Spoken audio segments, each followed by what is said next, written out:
Welcome back to Deep Thoughts, ladies and gentlemen. Today we're going to kind of continue down this track of talking about amazing people who invented things that were then kind of forgotten, hushed up. Got a wire here. There we go. Now before we get started, because you can already see the person's name in the title of the video, this is going to be about electric cars, electric vehicles. And this sort of obligatory endorsement that the entire world has to get into, meaning you have to do it. You have to like something, right? You have to love it. People who think that it's the best thing since sliced bread, when you ask them where the power comes from, they don't know. So it's very typical half-cocked theory of, isn't this better? Well, I don't know. Is it? You know? Yeah, we obviously know there's a lot of alternatives to what's going on here. Stan Meyer's water-based engine is the best thing that could ever happen to either aeronautical travel or car travel.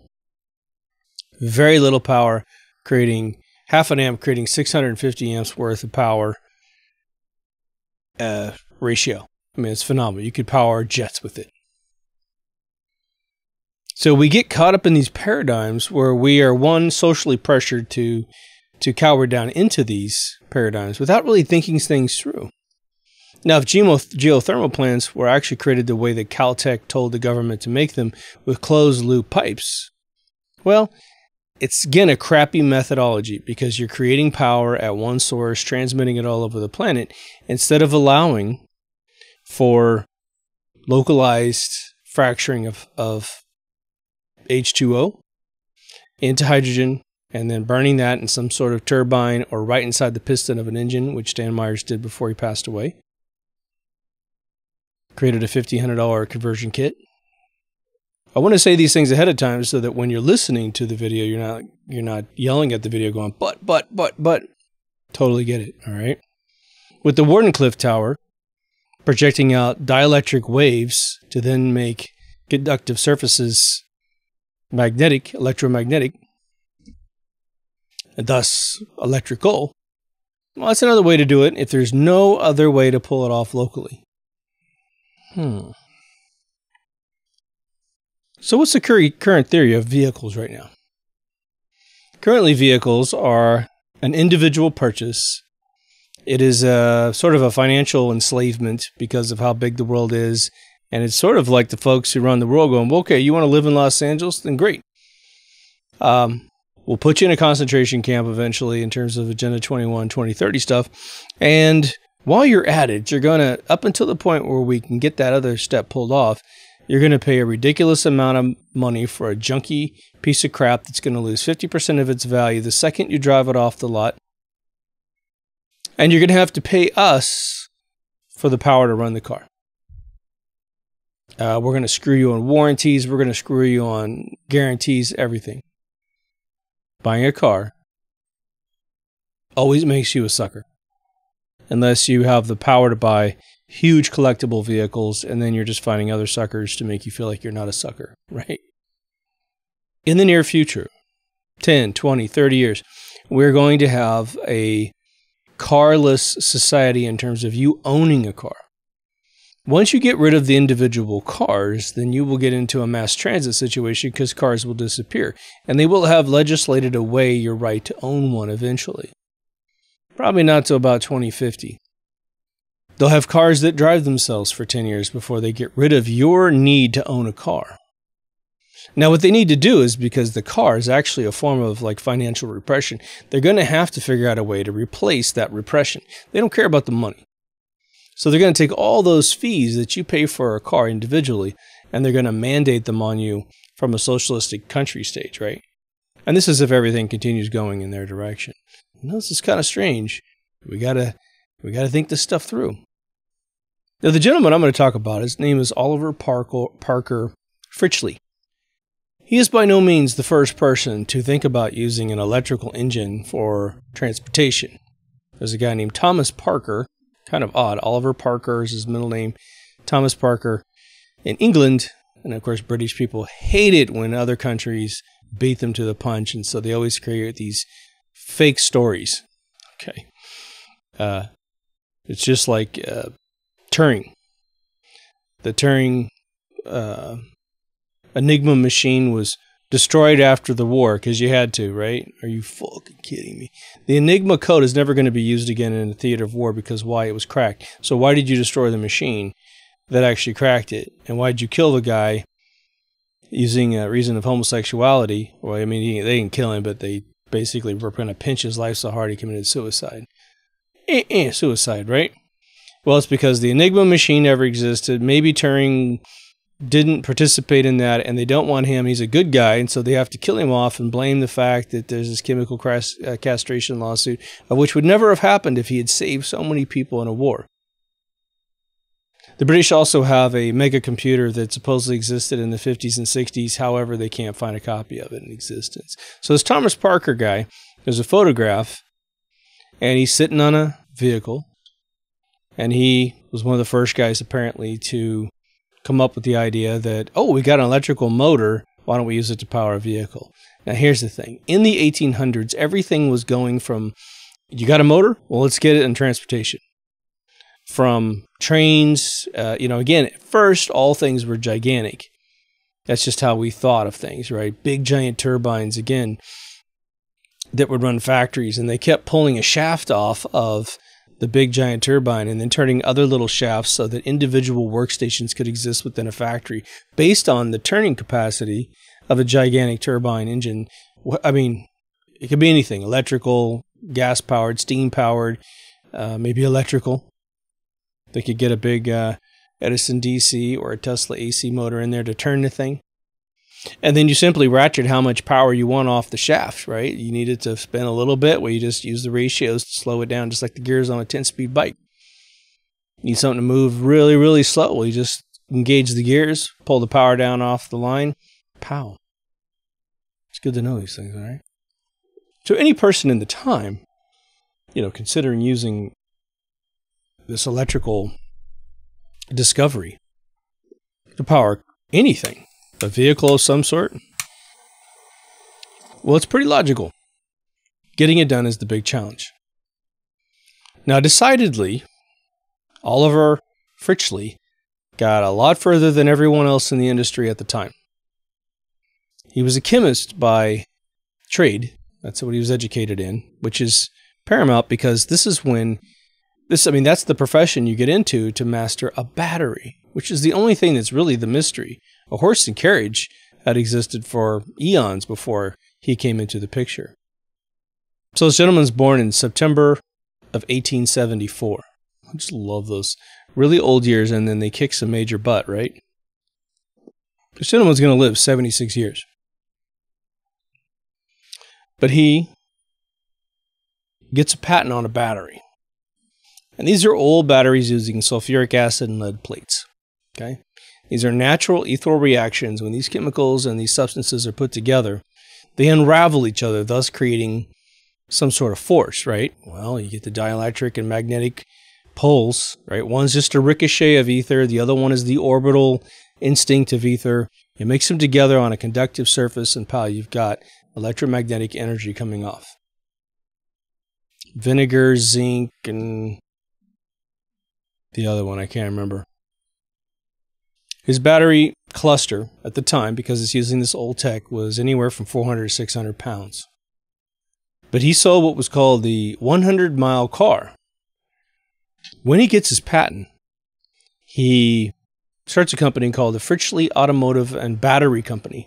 Really cool. He used to work for U.S. Steel as well. Then he ends up working for Buick in his later years. But he's got this battery-powered car. Now, it has 10 horsepower on average.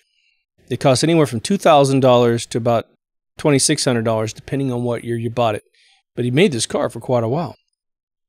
About 1905 to like 1930s, right? About 1905 to the early 20s, about 1922 is when he sold, I believe, the last car. So not bad, right? Not bad. And of course, his first models are really for him to test this thing out.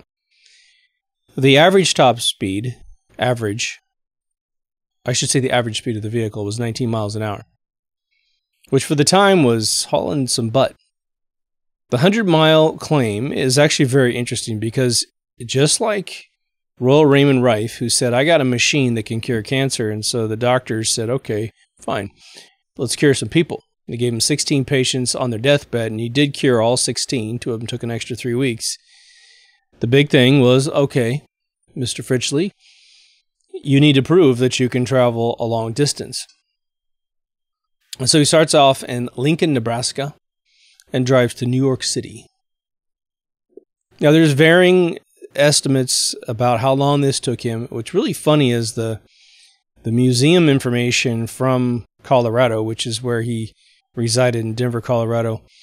They claim he was able to complete the journey in 20 days, and that every single day he was doing this 100-mile thing. His longest run on a particular charge was about 120 plus miles, like about 129. And then the fastest speed that he supposedly gained was somewhere in the upper 20s. Now, there's some interesting things to this, of course. Now, the other thing, too, is this is a long time ago. And so the big deal is the roads don't really exist. Sometimes they do, sometimes they don't.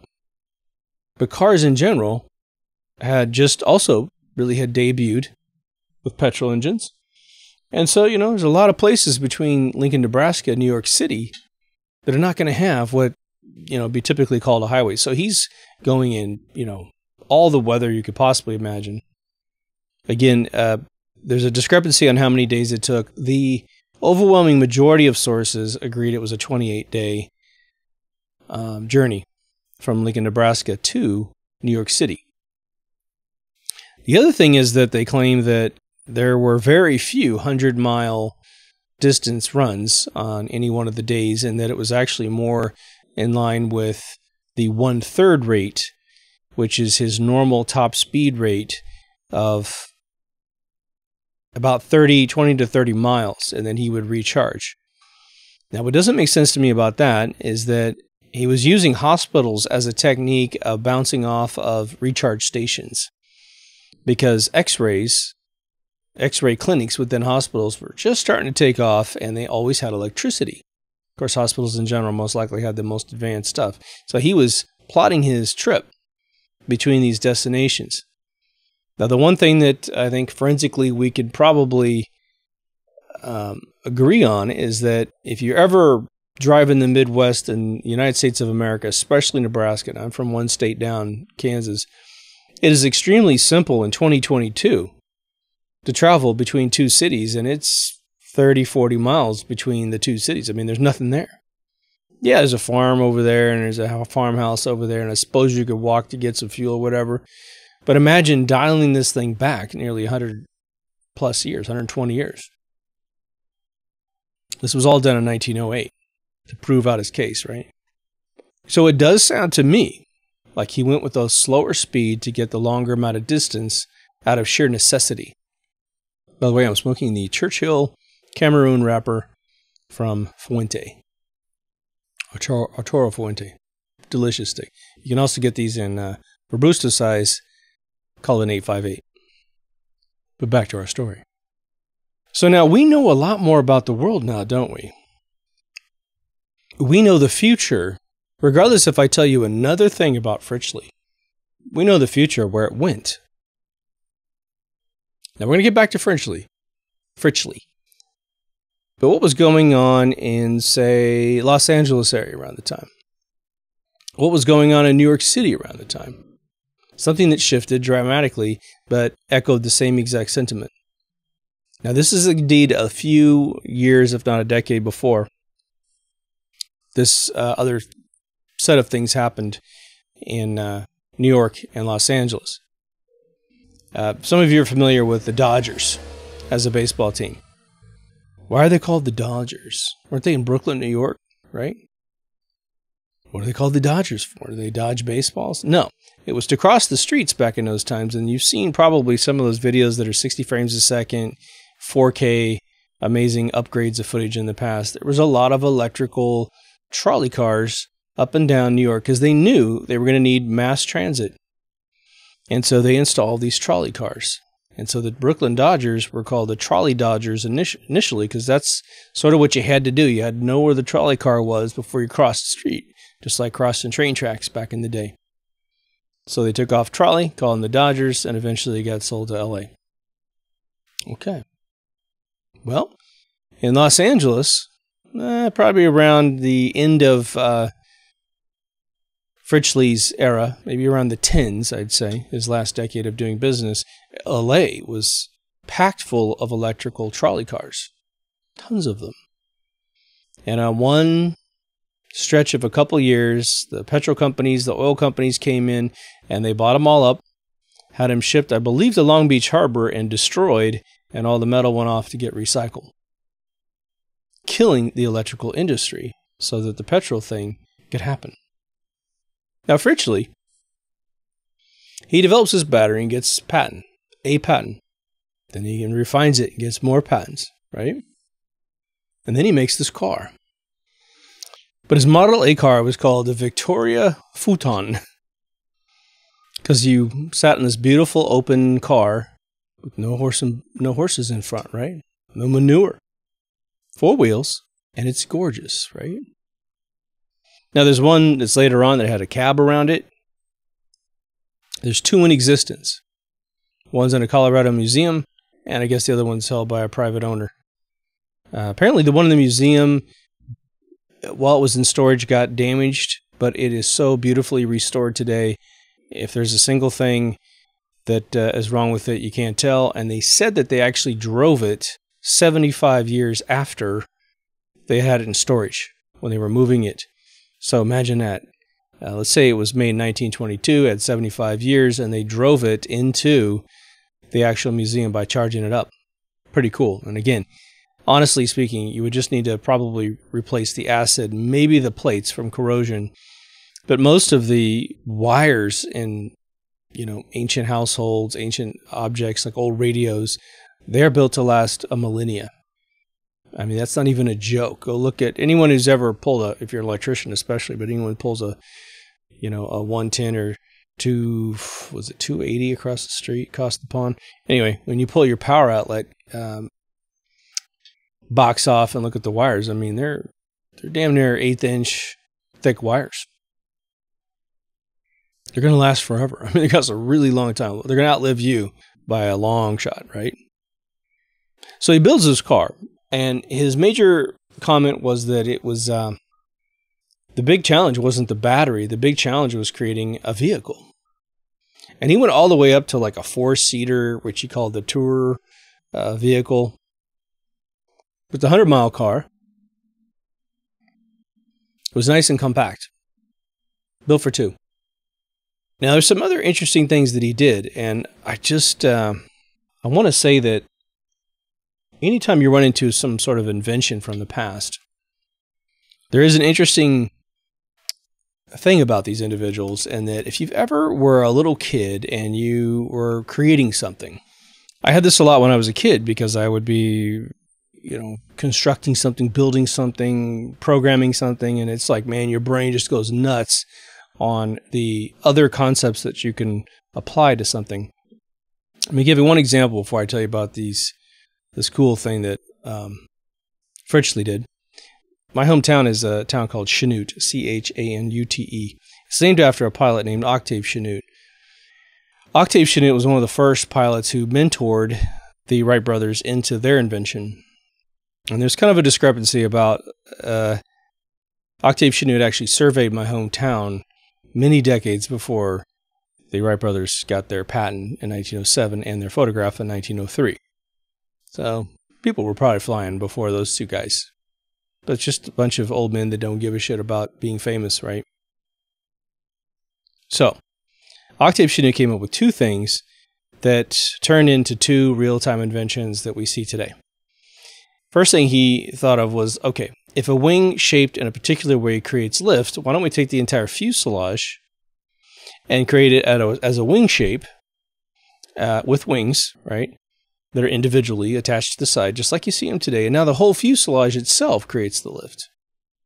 Now, in the end, what happened was this became the Pontiac Flying Wing, which became the stealth bomber, because you need to control the entire situation. You can't have anything that creates lift that can't be changed in its shape, because you never know when you're going to get lift that you don't want, right? So you always need to have, stabilizers and what have you to change the shape of the wing. But the other thing he came up with were those two little wings that you put on the front of the fuselage, which was, I believe, on the Concorde, one of the species of the Concordes. I think the Russians used it for their Concorde-looking thing. But fighter jets have experimented with those as well. And the data I got back 25 years ago is that those little fins at the front can create a situation where we can now, if we can just get the pilot out of the jet, we can pull 10 to 15 G turns with those things and really turn the thing around on a dime. There are some aircraft that still use them, but they're dangerous. As I had it explained to me, it's dangerous for human beings to be in those jets because it's just too much maneuverability for the human body. See Top Gun 2 for reference. So Fritchle wasn't an idiot, by no means. And he had some pretty smart people working with him, which is very evident. So what he said was, look, and this is in 1908, okay? This is before 1908, by 1908, okay? He said, okay, we need to recharge this battery all the time, and it's going to be a pain in the rear. So what are we going to do? Well, they said, okay, how do we do anything to charge something up, especially with AC motors? Which apparently he ran an AC unit inside of his vehicle, at least one of the models. So they put an AC generator inside the braking system, inside the axles of the vehicle, such that when it's fighting and using the motor going uphill, it can coast down the other side of the hill, which there's a lot of hills wherever you live within reason. And you're charging the battery yourself as you're going down the hill. Brilliant, right? He just uses the potential energy, converts it right into his battery. Ah, that's good thinking, right? So where did this technology go? How could this guy have created a 100-mile electrical motor car that, again, you wouldn't necessarily be able to haul rear end with this when you're going for the 100-mile push? But let me tell you something, okay? I grew up in a little town. It's a township, 6 miles square. The next town over was 8 miles away. The furthest town that anyone really went to before going to the big cities, which were 100 miles in all directions, okay, was 27 miles away. Okay, so you could get 100 miles if you want 1/3 speed. So you can go all the way to the big city on one charge. It's going to take a little while, right? Or you can get to the next town over at about 20 miles an hour, roughly, 18 to 19 miles an hour. Cool. So you can charge wherever you're going, even in a tiny little town, as long as they have a little bit of electricity, which because of the telegram, electricity was being generated somehow in most major cities. Otherwise, they just weren't even a part of the country at that point. As long as there's a hospital in one of the towns that you're jumping into within the charge that you're going to travel, you probably have an X-ray clinic that has a great power supply. Poof, you're set. You charge back up again. You never have to drive the 1/3 speed, and you're never going to need the 100-mile range at that time in history. Now, of course, today, Los Angeles is 35 miles across. It's almost as big as the state of Delaware, okay? But think about compact cities like San Francisco, Chicago, New York, Tokyo, London. You are set. You are completely set, even if you choose not to try and, reload the battery until you reach the end of the battery's life. So where does this whole technology go? Well, I wasn't able to find the sort of super true story behind this Fritchle guy, like I was able to get with Royal Raymond Rife. But what they ended up saying was that the petrol cars started to come into sale.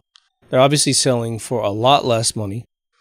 They are achieving faster and faster speeds, and of course, speed is a big deal.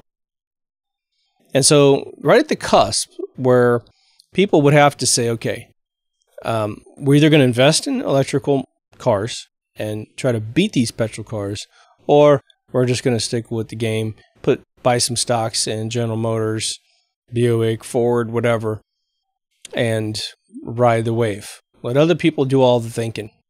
It's already having billions of dollars invested into it by the oil industry, who's brilliantly finding ways to use gasoline and anything powered by oil, be it medicines, plastics, what have you. So they had a juggernaut, beat them at the game without a lot of pushing and shoving. Roller Raymond Rife had to fight the AMA, which I accidentally called medicine, American Medical Association. I do apologize. I said it twice. I said American Medicine Association.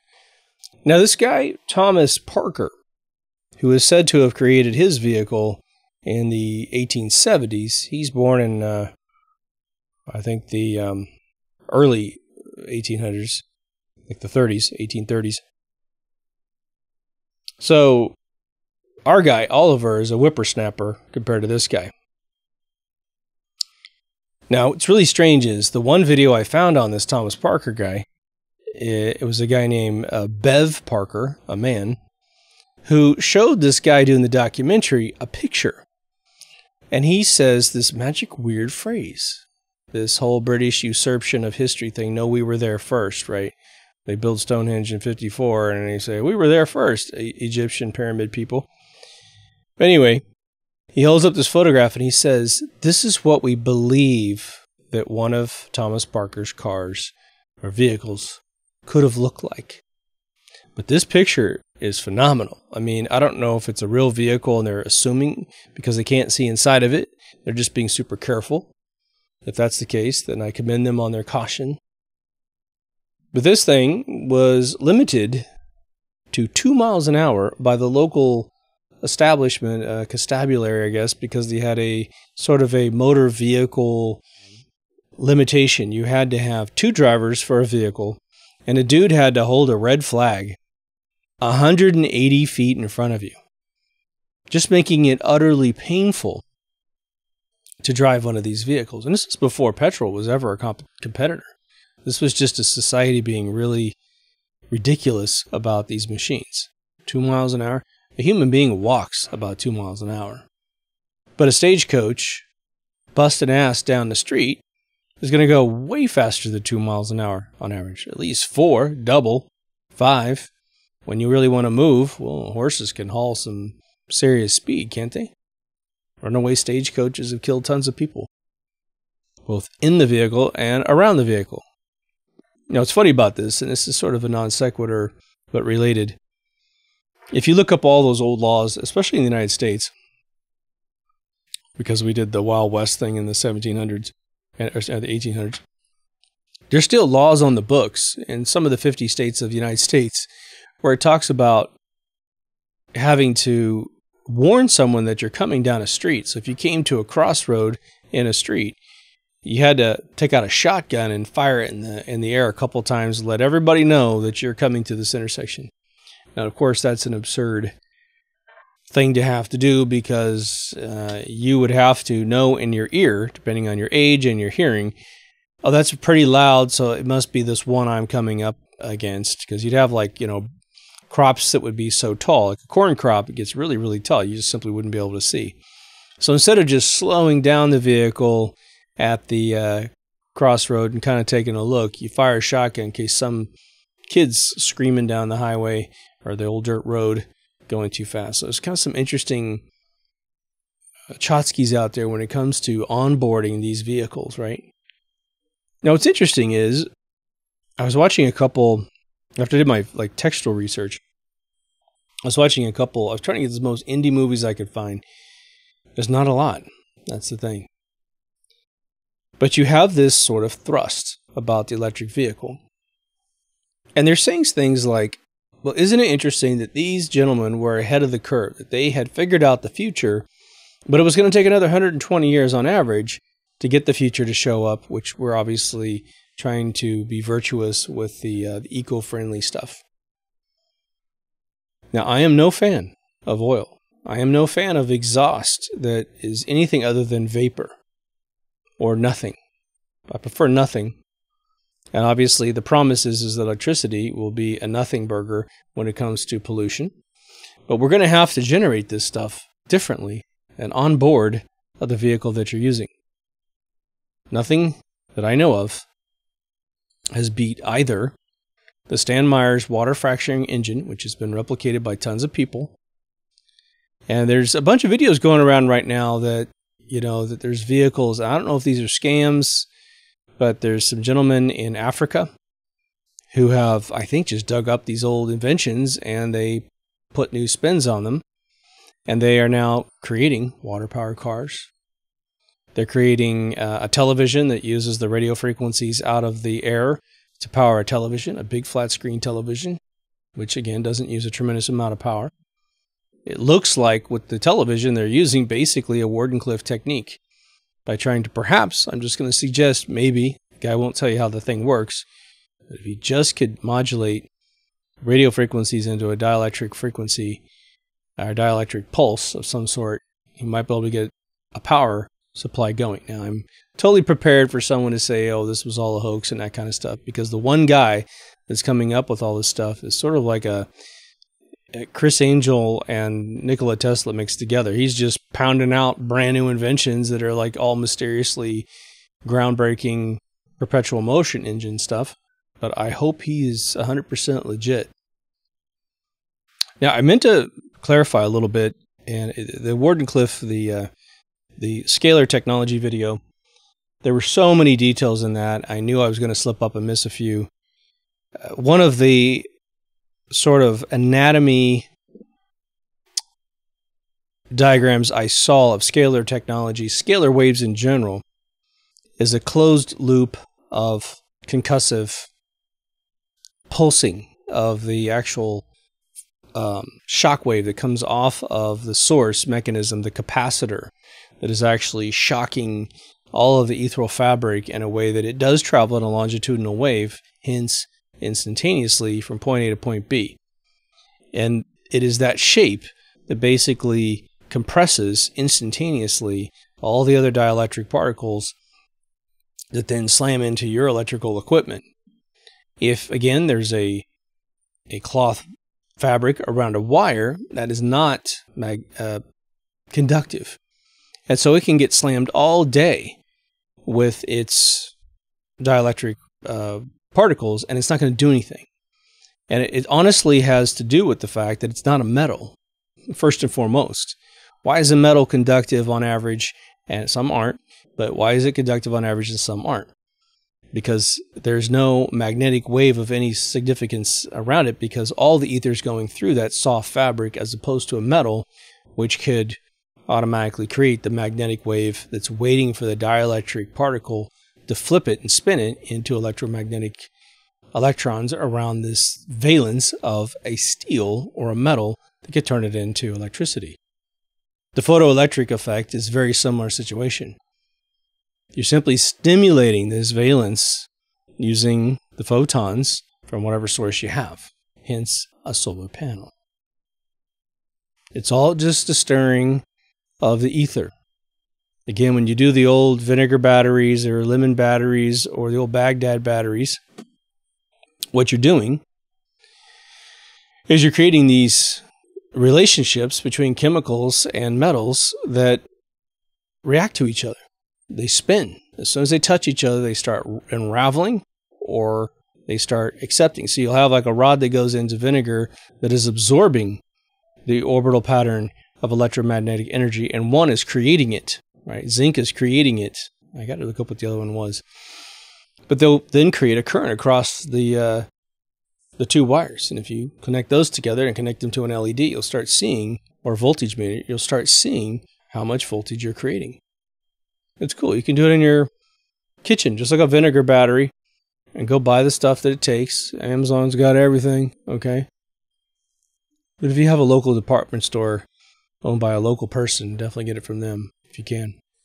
So exactly how Nikola Tesla was going to convert, the big ball on top to be a gigantic capacitor to then pop these things, or other components in the tower top. It could have been all wood by the time it was over, and it would still be able to oscillate these things. But you remember, a capacitor is two plates that are conductive. You run a bunch of electrons to the first plate, and it's close enough to the second plate that when this thing reaches its capacity, it cannot accept any more electrons. It will offload the entire batch onto the next plate. For a split second, this original plate goes down to almost 0 electrons, except the new one's coming up the pipe to recapacitate it, but it does jump a bunch across. And when that happens, it is a longitudinal shift of those forces going across the plate. Imagine you create some sort of mechanism where that pulse is going to, when it hits the second plate, just like the pendulum was the Newton's pendulum, it'll kick that wave out and send it to your house longitudinally. Very little degradation. But the thing is now that this sort of narrative from on high is we're going to get you into the crappiest form of energy creation and consumption. It's going to look real clean and look real great, but in the end, you're going to suffer. It's going to take the amount of distance you can travel and constrict it for 50 to 100 years, which means anyone who can hear my voice right now, any one of you, your likelihood of living in the freedom that I grew up in is going to go down to 0 for the remainder of your life. Well, less travel means less population on average. Less energy equals less population. That's what they're looking for. So in addition to rotting your brain about who you are as an individual and the X and Y chromosome necessity to procreate, they're trying to confuse every single layer of reality. They're going after everything. You can feel it, can't you?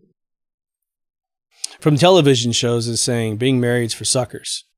If you're stupid enough to get married, they say, well, here's an infinite number of reasons as a woman that you should divorce your husband if anything goes wrong, and vice versa. So they'll break you up as soon as you get together.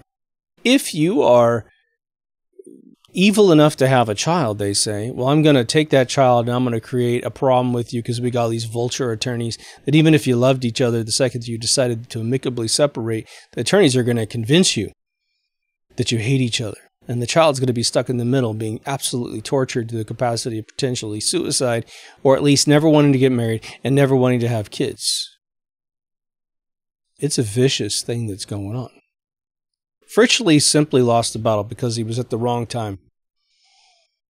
When the oil companies were saying, oh, no, we got a big thing coming. You know, you're just this little dude making a little tiny car. It goes 100 miles slowly, as a matter of fact.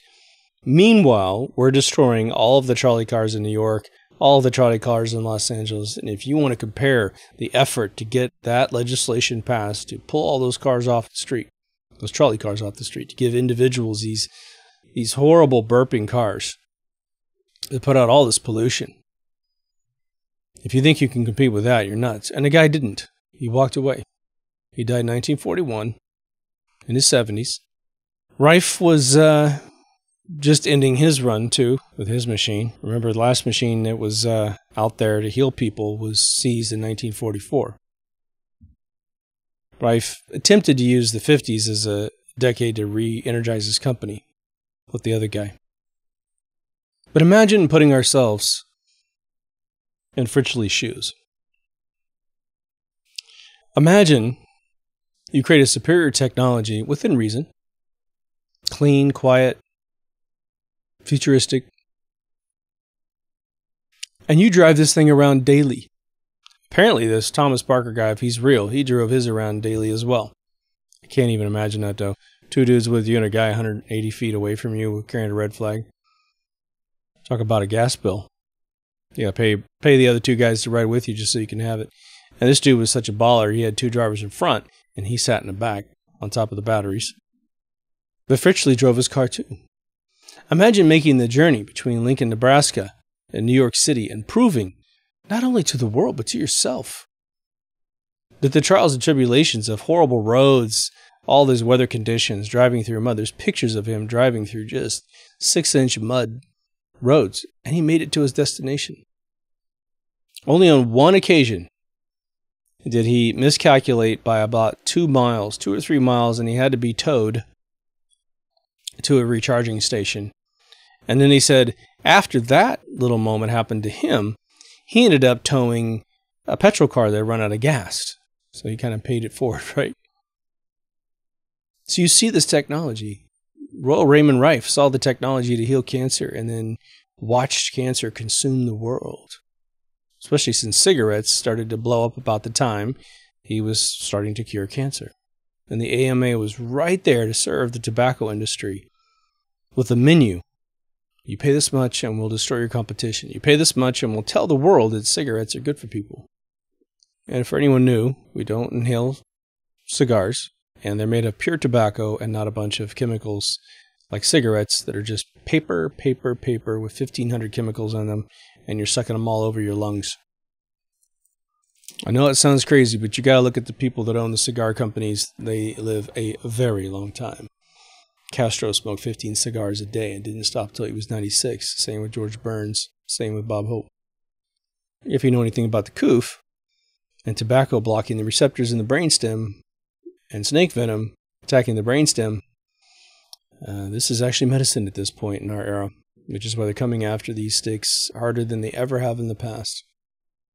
Every source of tobacco is being attacked.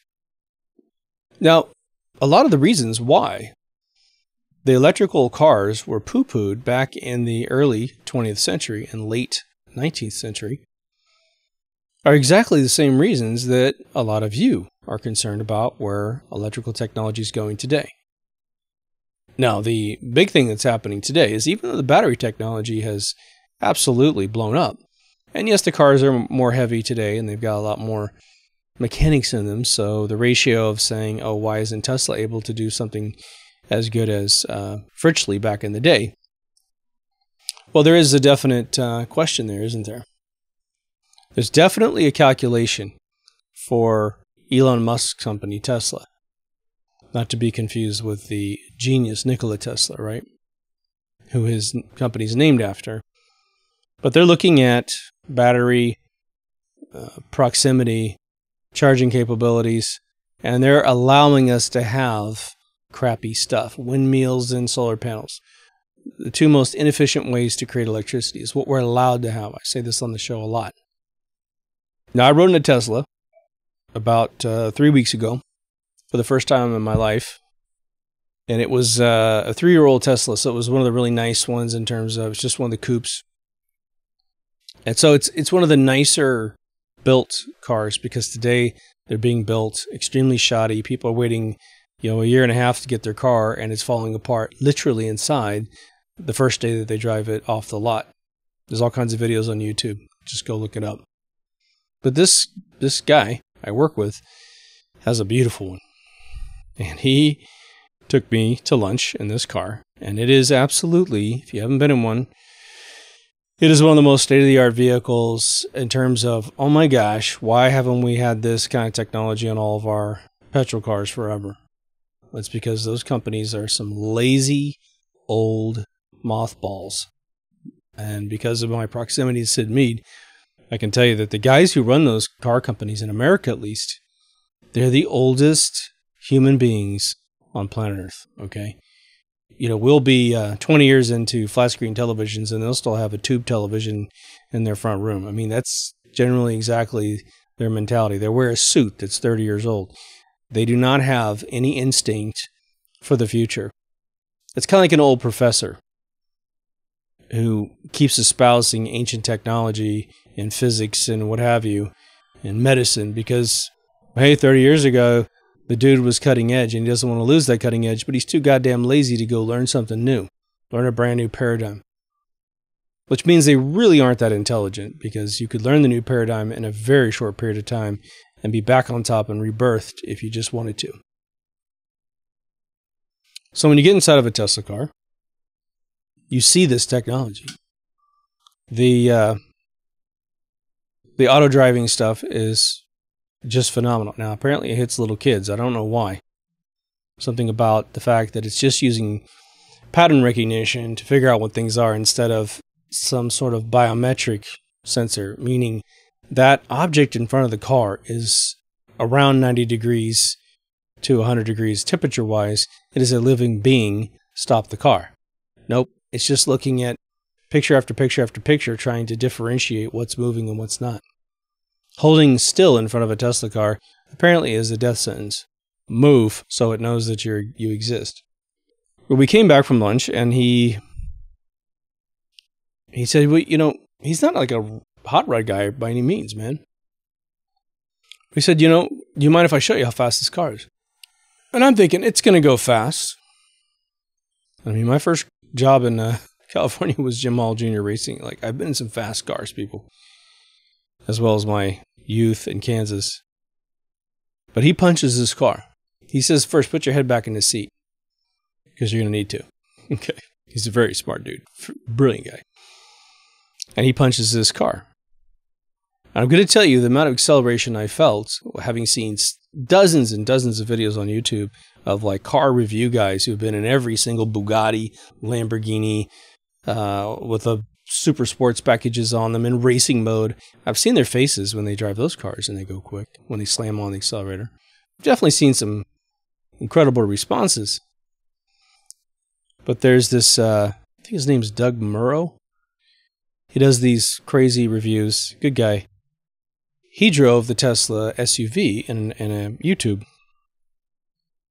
I'm telling you this story to talk about some of the power virtues of this technology so that maybe we can find a way to better run them. Okay. There may be some promise there, is what I'm saying. I watched Doug's face do something I've never seen before in my life. I mean, this guy's jaw drops up. He's a 6'5" guy or something like that in this car, and he is just astonished. I can see it in his face. And this is probably 2 years before I have this experience myself. A buddy punches the accelerator. We have a country block to go before we have to stop. The brakes are great too. I felt the capillaries in my skin, I'm going to say, burst. It was like I was covered in needles within a split second. The amount of acceleration I felt in this Tesla was something I've never experienced in my life. Nothing even close. And I would assume that maybe a top-fuel drag race car might have the same sort of violent punch because, you know, you got a vehicle that breaks all the rules of physics initially. A car that can go 320 to 340 miles an hour in a quarter mile. I mean, that's per hour. Okay. That's phenomenal. Okay. I had utter and complete respect for Top Gun pilots and all this stuff within a split second. Now, do we need that kind of power? No. But the power is there if we need it. Perhaps to pull a big load, to do something interesting, right? The big contention, obviously, with electric vehicles, I should say, is that they have the same power source as all the power that you have at your house. And there hasn't been a single source of power that hasn't been demonized. Because power is being demonized. I'm going to repeat myself from my energy episode, which is heavily banned by YouTube. It's on Rumble. Just look up DTR energy on Rumble and you'll find it. But how many of you picked nuclear? How many of you picked coal? How many of you picked windmills, solar panels? How many of you picked that for your country to use as a mechanism to generate power in any sector of your country? How many of your parents did? How many of your grandparents did? Great-grandparents? None of them did.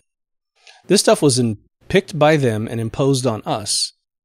And now the big narrative is to guilt trip us for their selection so that they'll be able to use our taxpayer dollars, remember the Green New Deal here in the United States, to pay for their new power grid, which will be handed over to the elite of the world to enslave you.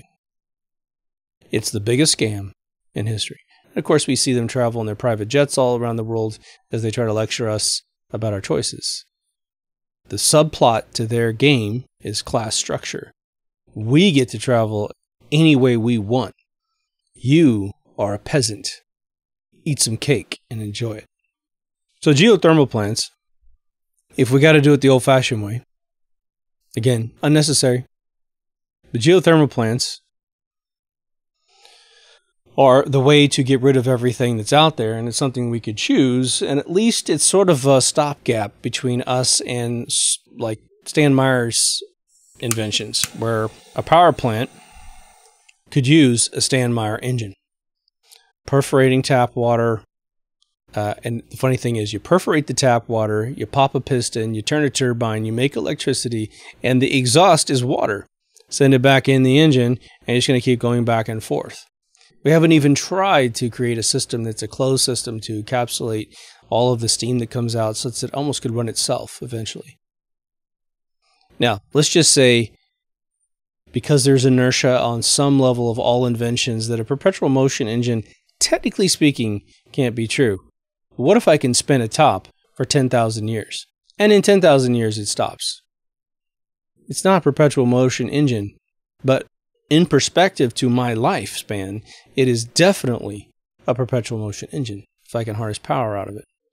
Now, geothermal, as it was re-explained to me, because I saw the Zeitgeist movie, which talks about it, I believe, in their, I want to say it's the second or third act, or third or fourth act of their movie. Old film, man. Woke up a lot of people in 2008.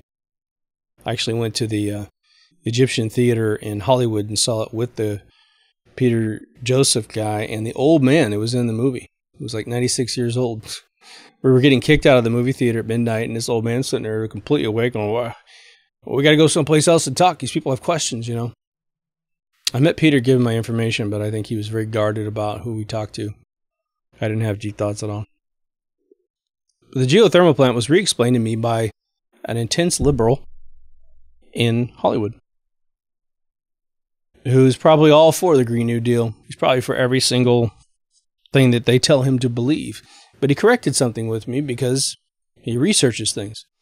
Now, for OG listeners, you've heard this once before, but it's important to remember, if you haven't repeated this story to another person, well, shame on you, first of all, but you need to know this, okay?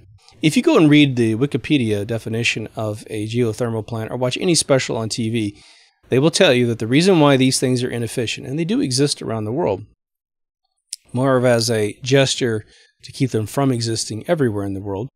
And remember, in Zeitgeist, they made the bold claim that a well-built geothermal plant could supply the entire Earth with 4,500% of its power needs on any one day of the year. Now, for redundancy reasons, earthquakes, problems, you would definitely build them strategically all around the world. Multiple, in case one goes out, you just use the other one. But imagine these things having to run just at a pretty much below 20% efficiency, and you got all the power your region needs. Hell, you could run them all at 5% wherever they are, according to this algorithm. I would love to have thought about that and asked Peter where he got that number. But we know that they work, and the way that they work is that you drill into the mantle of the Earth next to a volcano, where you have this hot magma traveling by. You use that heat to boil water. The water boils and turns a turbine in the surface. You could bury them in the ground if you wanted to, but servicing it would be a huge pain if you did that. But it routes it to the top, turns a turbine, and you get AC motor power generation. Sounds great. I mean, hydroelectric should be what we obsess on, but it does destroy nature. Now, according to my source in Hollywood, I was told this in, I think, 2007. The military went to Caltech in the 50s and said, hey, man, we are now facing potential nuclear threats, and so we're going to have a backup plan, if nothing else, to power our military bases in major cities and a contingency of government stuff, right?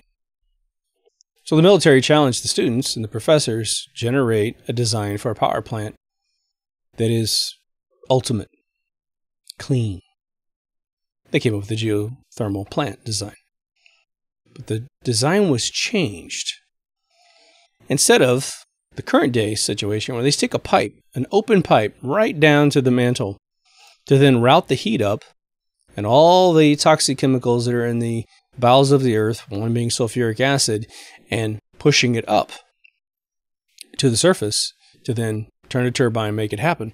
They created two designs, but the one I see most prominently was the U-shaped pipe. It's closed, but it goes down, or they pump the water into the U-shaped pipe. When it goes right around the turn, it starts boiling because it's getting closer to the source, and it comes back up to the top. No chemicals from the interior of the earth make it to the surface. How do you insulate a pipe? Well, we got all kinds of stuff that can take massive heat, ceramics. I mean, you could really get out asbestos and put on the outside of the pipe if you really needed to. It's so far in the ground, No one's going to get exposed to it, but we have tons of alternatives. I see videos all the time where a guy holds up a ceramic plate and puts his hand on one side and a giant torch on the other side. It's, 2,000 degrees Fahrenheit, and you can't even feel it, and it's only about 1.5 inches thick. So we have techniques of building these closed pipe geothermal plants that do exactly the same thing with no toxicity hitting the surface. And if built correctly and compensated for corrosive acids and what have you, all those problems could be neutralized as well. But what does that do? That creates an infinite source of energy. An infinite source of energy. The only thing that would shut off a geothermal plant is if the bowels of the earth shift in a way that they couldn't re-drill the pipes. But we know drilling is amazing now, right? We know that in Iraq, they drilled down and sideways to get Iran's oil. We can go anywhere. I got drilling platforms off the coast of California every day. They have to be out there because if they don't pull the oil out of the ground out there, oil is going to start popping up on the coast. We're going to have a problem. Imagine that. I bet Houston has those too. I keep going on and on about the fact that if we shut off oil pumping, oil is going to start resurfacing again. What are we going to do then? I want to say this as a sort of an olive branch to folks that love electric vehicles. We can make your electric vehicles work. We have several options. We can use Stan Meyer's engine onboarded to your vehicle without all those battery arrays inside your vehicle. And we could power it with water inside your vehicle. Maybe a little tiny 12-volt battery, just like a normal car, so that we can get that reaction started. But after that, you're good. 0.5 amp to 650 amps worth of combustible hydrogen. That's just the prototype that was taken to the patent office when they told Stan there's no way we can give you this patent because what you say you did is impossible. And then he showed them. Same thing with the Wright brothers. Wright brothers were cock-blocked by the Navy, who didn't want to pay the Wright brothers any royalties. So the Navy's trying to create the same plane before the Wright brothers get their patent. And the Wright brothers, remember, they were denied their patent until they flew in France at the World's Fair. Then France, the country, tried to give the brother the patent, and America used the 8 to 9 hour difference to go ahead and grant the patent that had been filed by the other brother who was in town, thus beating them in the clock, doing it in the past. It's no joke, man. There are tons of Oliver Parker Fritchles all over the world. They're discovering these old formulas all over the world. They're being cock-blocked all around the world.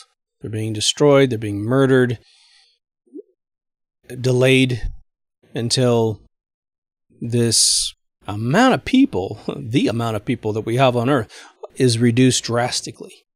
And I mean drastically, right? Anyone who's ever seen a Tesla or any other electric car get in a car accident on YouTube, okay, and burn up, I think very few people have probably seen this in real life. Once you see those batteries start to combust, it's utterly and completely terrifying. You can't stop the fire. There's no way to stop the fire. Not water and any other flame retardant. You can't do it. You can't smother it from oxygen because it has its own fuel supply, almost like a rocket engine fuel supply with its own, oxygen mixture inside. Okay, so you have every single car everywhere full of these arrays of batteries. Now let's just forget perhaps the biological threat to the human body that they're not going to tell you about, just like cell phone battery systems that blow out gigantic poles of electromagnetic waves to then be interrupted by the cell phone towers. That's why having cell phones next to us when they have bad reception is super bad for us. You have to use a headset that's wired. Even the Bluetooth stuff, although dealing with very, very low voltage, it's still stimulating and pulverizing all of your mitochondria and your cellular structure. And mitochondria is essentially the agent in your cell that keeps you healthy. So if you destroy that stuff, your cell is just going to start deteriorating quickly. But it's funny how people ignore it.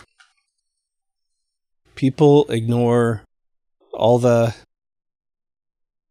the deadly cause and effect models that have been proven and proven. The women who store the cell phone next to their boob. I was at a birthday party recently, and a woman did that. And I told her about my show, and I said, "You're going to love the show, but if you keep watching, you're going to find out that I'm demonizing this right here, putting that close to your body." And the convenience of doing that is so minimal for the death of breast cancer. It is unbelievable. Get a double mastectomy when you're a double D woman, and just tell me how that worked out for you.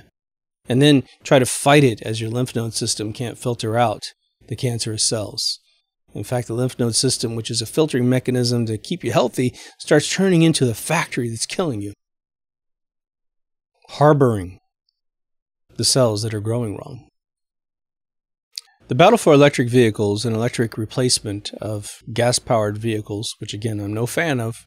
Okay, I mean, I like the old movies with, cars that do that kind of stuff.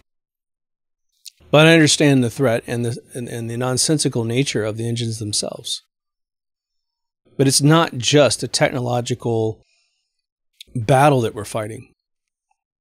I think most of you know, and I have an episode on it, that the way that societies are coerced into their own death, their own demise, their own depopulation is to make anything that is going to cause your demise, your suffering, a trend. What I find interesting is if you have a slightly technical background, if you've just been paying attention during my show, and you go to the science section playlist on YouTube, or go to my science section on the website, deepthoughtsradio.com, and you just rewatch those episodes. Start with the energy one. Again, it's all on Rumble and BitChute. You're going to have enough power mentally to have a conversation with all these people holding up picket signs about technology. Someone leaning on what is supposedly right for mankind. Now, one of the ways that they squeeze out of the necessity to know anything is to say something like the following. Well, of course there's bugs in it, and of course we're going to have to figure out better ways of generating power, and of course. You should know that all those, of course, contingencies for the healthy way to do anything have already been solved dozens and dozens of times already. They just get eliminated. They get buried. If they can't buy the person off, they kill the person. Just that simple. And if you look at the sort of algorithmic overlay of that objective and you as an individual in this world, a do no harm kind of person, your freedoms are always being compromised as each one of these technologies is compromised.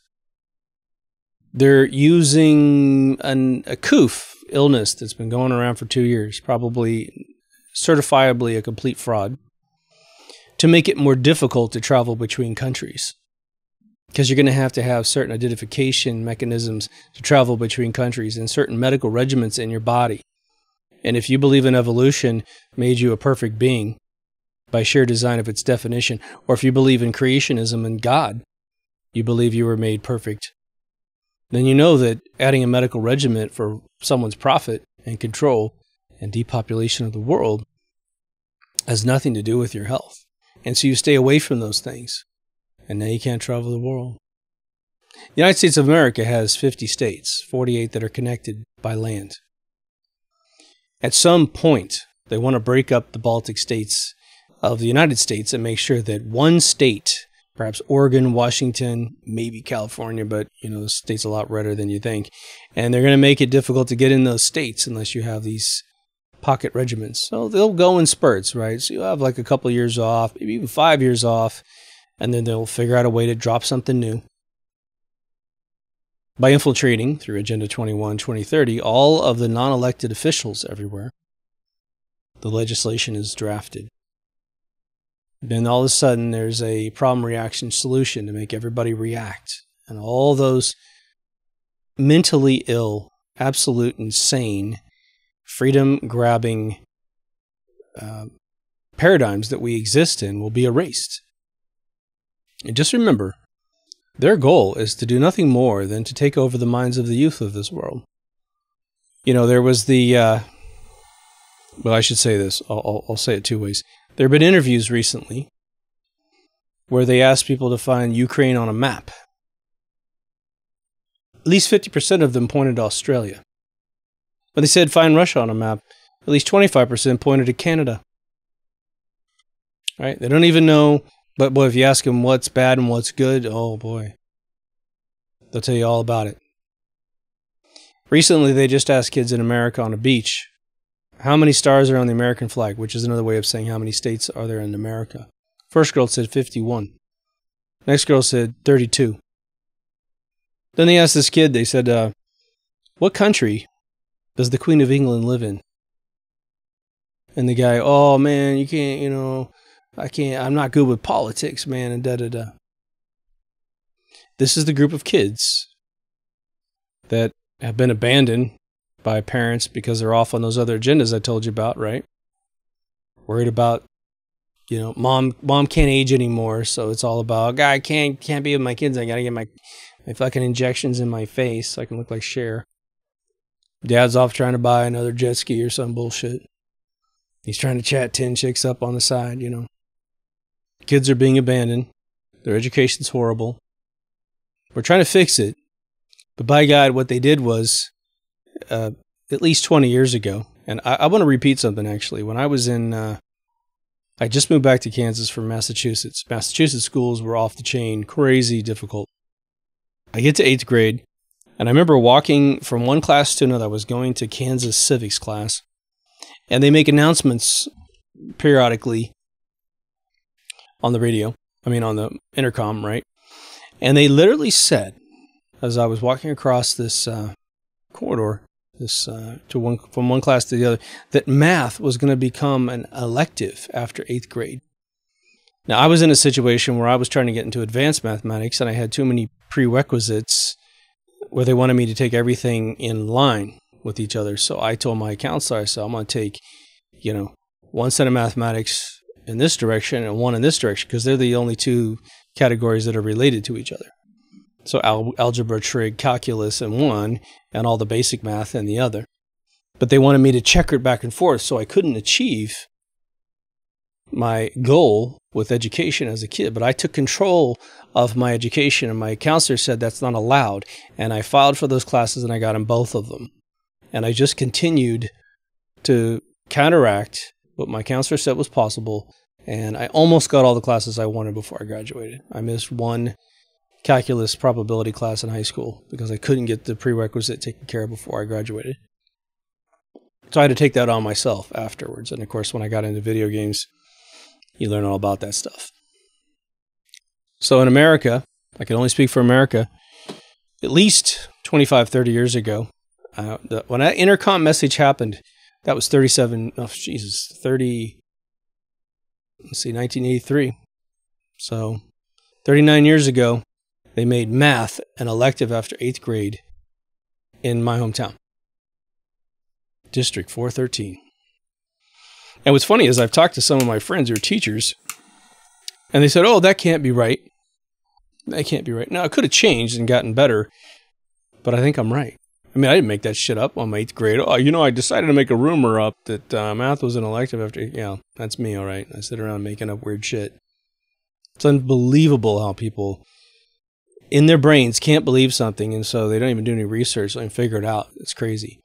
So the reason why I mentioned that whole thing is that we know that right now in the United States, there's all these other curriculums were invented in the last 3-4 years.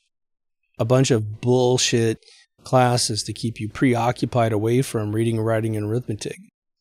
Why is every kid illiterate? They're off defending themselves with all this other crap. When I was a kid, they used to tell me, and I didn't understand what they were saying by the time I hit 8th grade, 9th grade, which in the United States at the time was considered junior high, aka middle school. You didn't get to high school until you were a sophomore. It was the ed classes. Not physical ed, but there was a bunch of other ed classes that were, a bunch of kind of fringy things that didn't help you in life necessarily. That was the way they were doing it in the 80s. So, the big point of this whole segue here is that we're going to have to, as adults in this world, help the kids of the world. Learn all the stuff that you know.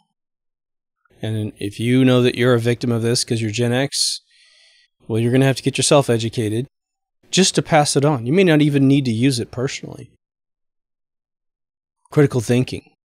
That's what algebra was for. I fucking hated algebra. Hated it. And the teachers never could articulate why, except for one. I can't remember that guy's name, but one teacher said to us, you're learning this because it's helping you, understand how things work. Now, the problem was, that's great. It was an accurate sentence, but you need to give us like 2 or 3 examples about, okay, I gave you one the other day in the previous episode. The electric car is big because it's sort of a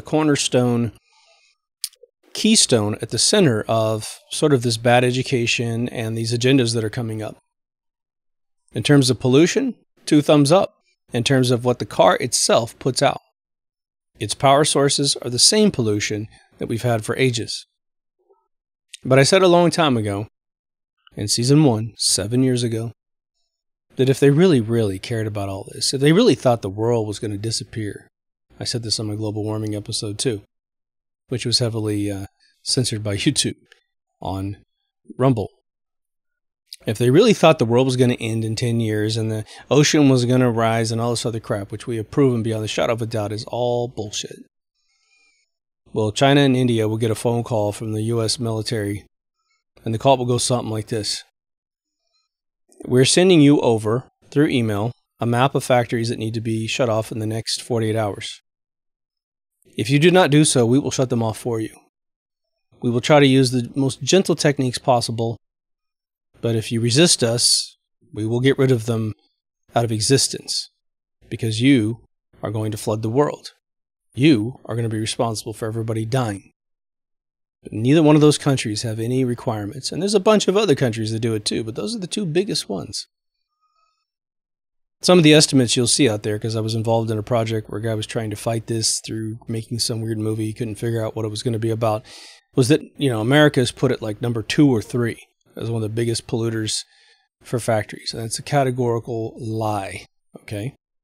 I don't know what metrics they're trying to do, but they can't really show you the comparison of your modern country and these third world countries, because what's going to happen is Europe and America and all related brother and sister countries are going to be so far down on the list that we're not going to be anywhere near the top.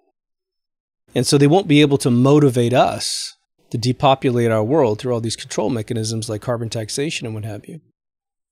But there's no restrictions on the ones that are number 1 or number 2. Again, we had a teacher who just moved back to the United States. He was downstairs about 3 or 4 years ago. And he said to me, he goes, I just came back from China. And he goes, I worked there for, I think it was about 2 or 3 years teaching kids English over there. Nice guy. Brilliant guy. He said the first hotel I stayed at in, I think it was Beijing, where they were putting him up, right? He says, I go into my hotel. The place is brand new. He goes, I lie down in my bed at night. And by the time I woke up, he said, my apartment was full of smoke. I could barely breathe. And so he said, somehow, the pollution from outside was leaking into his room. So he starts looking around.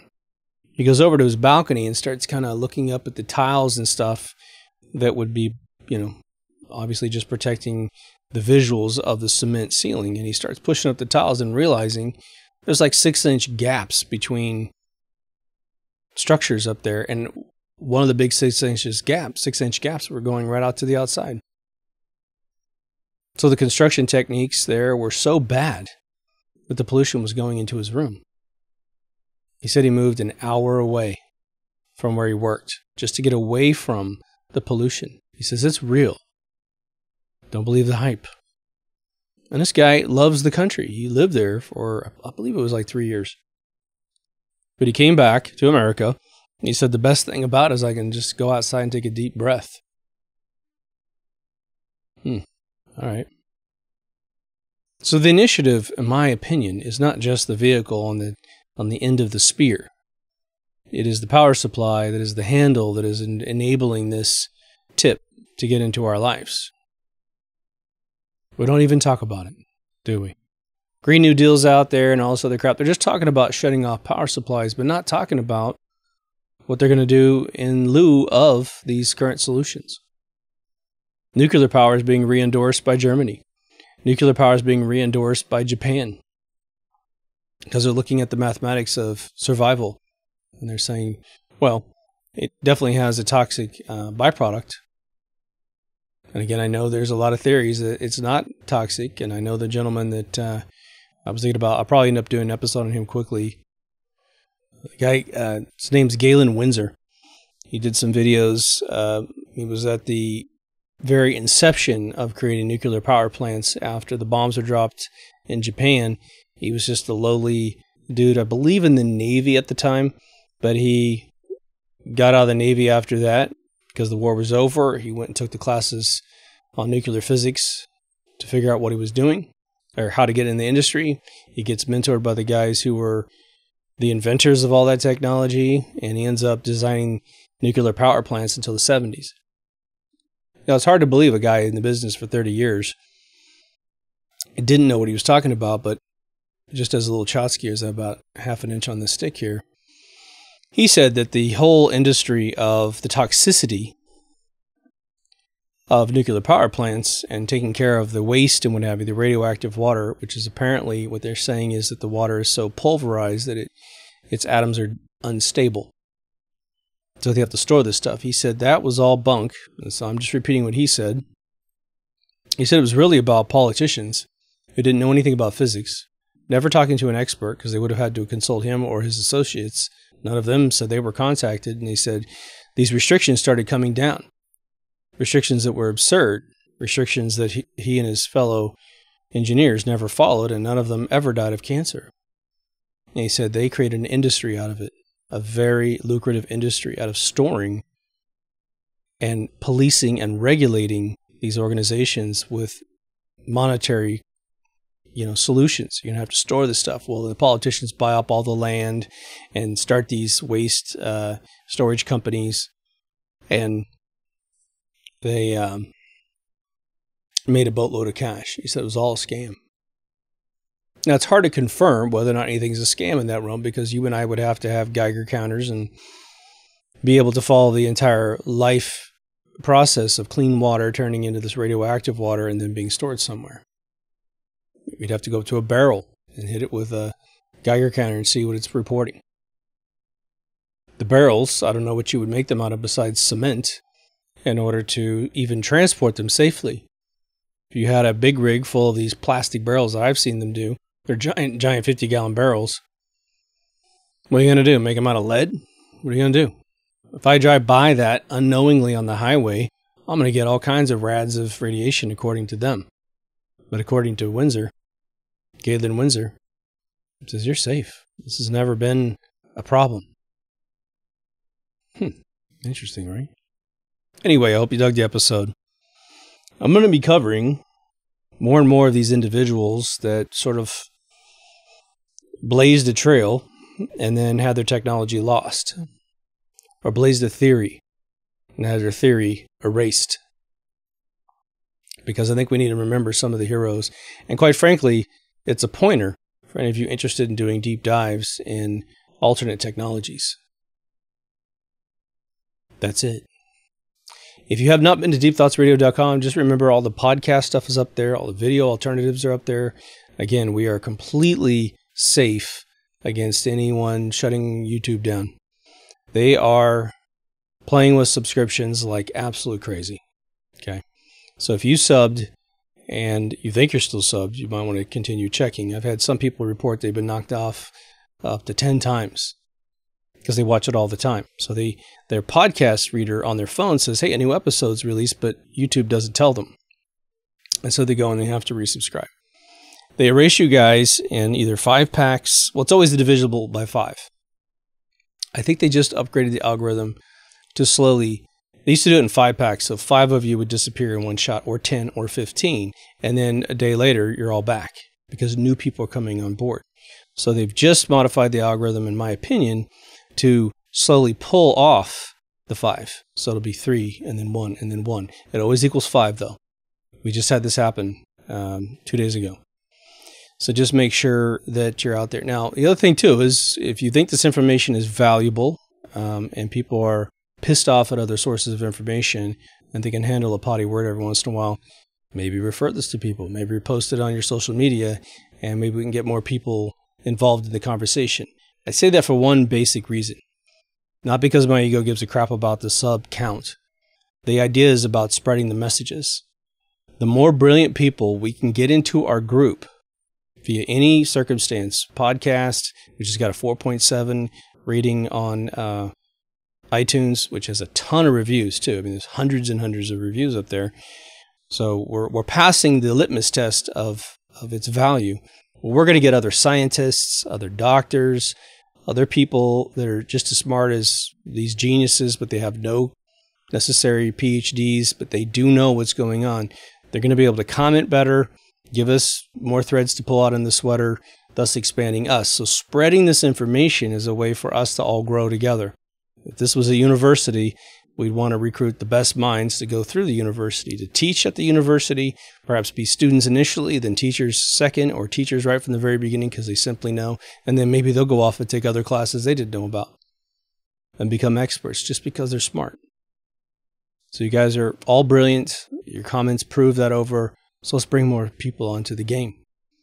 But in addition to the audio, the video, you have all the social media contacts. Most of the alternative social medias are dying off. I'm posting most of my stuff on Truth Social at this point. Still a pretty budding platform. I deleted the Twitter account. We have a good Facebook group, but if we didn't, I would have gotten rid of that a long time ago. But we just have a lot of good folks up there. And I'll tell you what, everyone up there on Facebook gets banned at least once every quarter for anywhere from a week to 30 days because they're bringing you the truth, right? Anything fact-checked and proved wrong has about a 90% chance of being absolutely correct and the information you need, in my opinion, okay?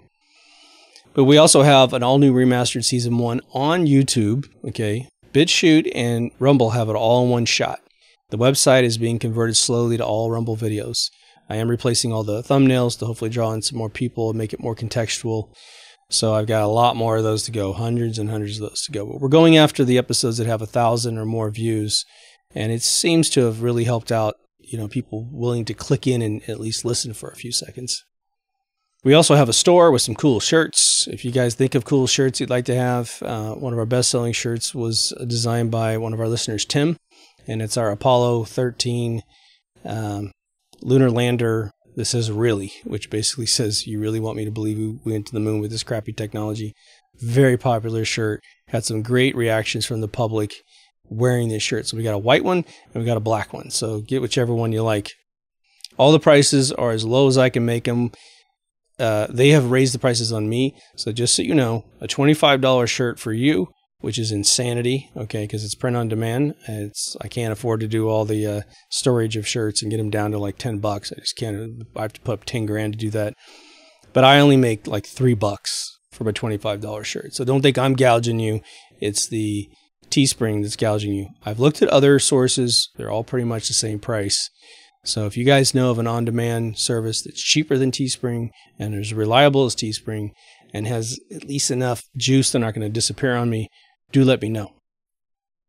For those of you who come through and support us on PayPal or Patreon, thank you so much. We've had several of you join PayPal. Join Patreon. You get a personal chat from me. You get the episodes the second they drop. We get a much better communication to the chat. And I know I'm a little late on putting people in the credits, so I do apologize for some of you who came on board and you weren't in the last video in the credits. You deserve to be there. Anyway, take care of yourself and someone else, and I'll see you in the next Deep Thoughts. Over and out.